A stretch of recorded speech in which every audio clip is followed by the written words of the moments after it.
Assalamualaikum warahmatullahi wabarakatuh. Ketemu lagi sama saya Anggo. Saya guru di SMA 1 Bengkulu Tengah. Dan kali ini saya akan kembali meresum dan merefleksi modul 2 tentang berpikir komputasional ya. Semoga bermanfaat dan selamat menyaksikan. Pertama yaitu pemikiran reflektif terkait pengalaman belajar mandiri modul 2 ini ya. Apa saja sih pengalaman belajar yang saya peroleh ketika saya membaca modul ya. Jadi saya dapat pengalaman belajar baru ya tentang integrasi berpikir komputasional itu sendiri, yaitu integrasinya antara materi algoritma, pemrograman, ada juga materi analisis data, kemudian ada juga materi sistem komputer. Berikutnya adalah bagaimana emosi yang dirasakan terkait pengalaman belajar. Wah, kalau ngomongin emosi ya, saya sangat tertarik dan bersemangat sekali mempelajari bahasa algo ini. Karena kenapa? Isi modul 2 ini sangat membuka wawasan baru bagi saya, sehingga saya perlu sekali ya yang namanya menggali lagi informasi agar lebih paham lagi atau siap mengajar informatika ke depannya. Kemudian adalah berikutnya, hal apa saja yang sudah baik. Yang sudah baik selama kami mengajar itu materi pengenalan algoritma dan sistem komputer sudah tersampaikan dengan baik di sekolah kami tentunya ya. Namun ada beberapa materi seperti bahasa algo, kemudian analisis data itu belum tersampaikan dengan baik, terutama bahasa algo, karena bahasa algo adalah bahasa baru yang saya temui selama BIMTEK ini. Untuk analisis data ada sedikit materi yang sudah kami sampaikan. Selanjutnya adalah pemikiran reflektif terkait pengalaman belajar ini, apa saja yang perlu diperbaiki terkait dengan proses belajar. Tentunya karena ada beberapa hal yang belum saya pelajari ya, sehingga saya harus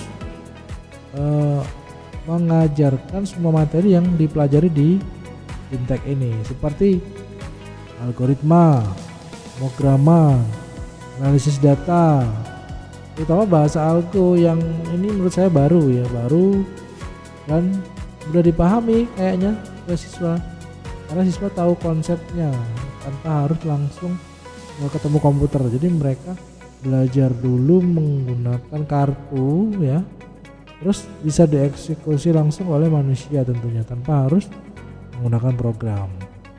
Dan berikutnya adalah analisis implementasi modul 2 dalam cakupan kontek guru informatika. Apa saja pertanyaan kritis? Nah, jadi saya punya pertanyaan ini. Dua pertanyaan, yaitu bagaimana sih menerapkan bahasa algo pada pembelajaran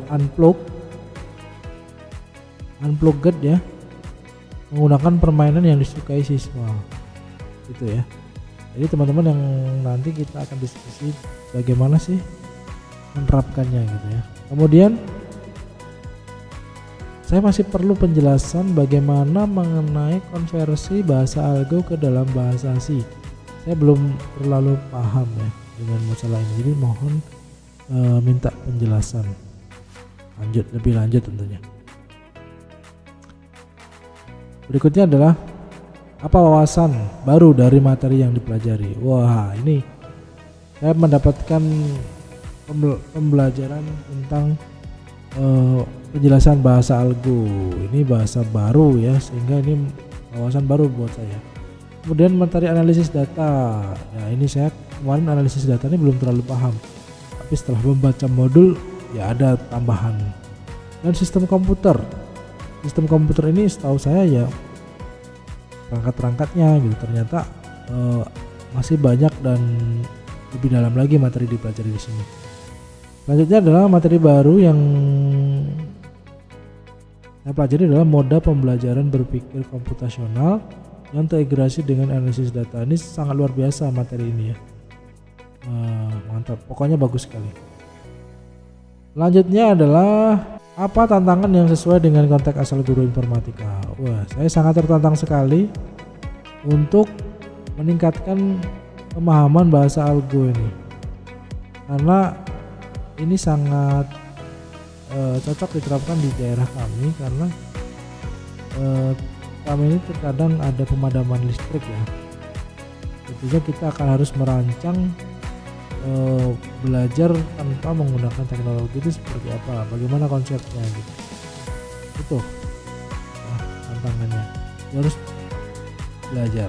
Berikutnya adalah alternatif solusinya apa dari tantangan tadi ya. Tentunya saya akan mencari sumber alternatif belajar mengenai bahasa algo itu sendiri dan berkolaborasi dengan teman sejawat guru informatika di sekolah maupun di MGMP Informatika yang ada di Bengkulu ini tentunya. Terus keterhubungan topik dengan yang dipelajari, pengalaman masa lalu saat kuliah dulu tentang algoritma pemrograman, kemudian analisis data dan sistem komputer sudah kami pelajari di perkuliahan dulu.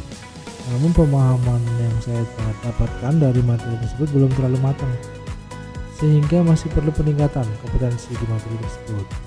Apalagi penyampaian materi menggunakan metode unblock untuk pemrograman dasar itu sangat metode baru buat saya.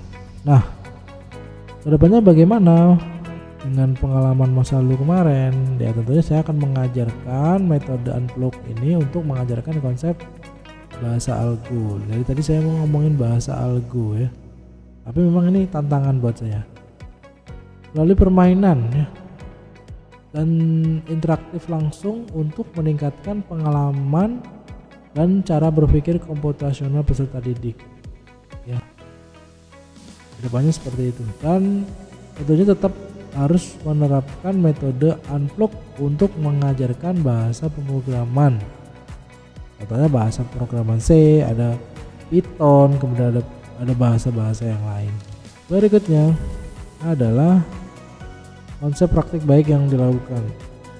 Kami sudah melakukan kolaborasi dengan guru informatika di sekolah untuk berdiskusi mengenai pembelajaran yang akan diterapkan di sekolah. Jadi materi apa saja yang mau disampaikan, capaian apa yang mau kita sampaikan, itu kita sudah selalu berdiskusi, karena kami itu ada 3 guru informatika di sekolah ya cukup lumayan lah untuk berdiskusi ya. Berikutnya adalah konsep praktik baik yang dilakukan dari mapel dan kegiatan lain. Tentunya kita berbagi ilmu dengan guru mata pelajaran lain ya, mengajarkan bagaimana sih berpikir komputasional untuk memecahkan masalah pada mapel mereka, masalah-masalah siswa, tentunya masalah mengerjakan tugas, menghadapi siswa, bagaimana menganalisis data yang ada, menganalisis nilai. Nah itu kita sampaikan dengan materi yang kita tahu ya tentunya seperti itu. Dan akhir kata, terima kasih atas perhatiannya dan saya akhiri. Wassalamualaikum warahmatullahi wabarakatuh.